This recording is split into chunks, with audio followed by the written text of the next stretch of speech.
Hello everyone, in this video I will explain how to use charts, graphs and diagrams in the presentation. Is it important?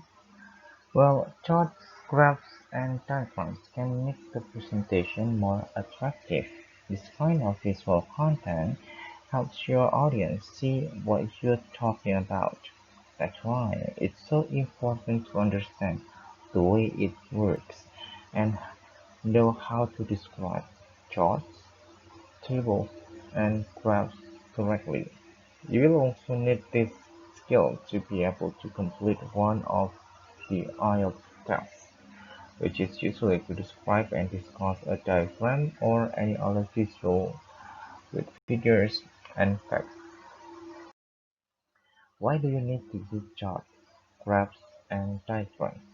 When it comes to presenting and explaining data charts, graphs, and diagrams, you should help people understand and memorize at least the main points from them. As to the use cases, diagrams and other visuals perfectly fit for describing trends, making a comparison, or showing relationships between two or more items. In other words, you take your data and give it a visual comprehensible form. Now, graphs, charts, and diagrams. Data can be represented in many ways. The four main types of graphs are a bar graph or bar chart, line graph, pie chart, and diagram. Bar graphs are used to show relationships between different data areas that are independent of each other.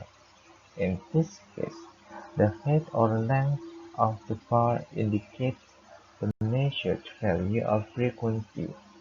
Below, you can see the example of a bar graph, which is the most widespread visual for presenting statistical data.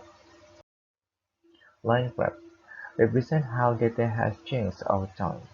This type of chart is especially useful when you want to demonstrate trends or numbers that are connected. For example, households vary within one year. In this case, financial vocabulary will come in handy. Besides, line graphs can show dependencies between two objects during a particular period. Now pie charts are designed to visualize how a whole is divided into various parts. Each segment of the pie is a particular category within the total dataset. In this way, it represents a percentage distribution. And then diagram is a plan, drawing, or a line created to illustrate how spirit parts work and overlap at the connecting points.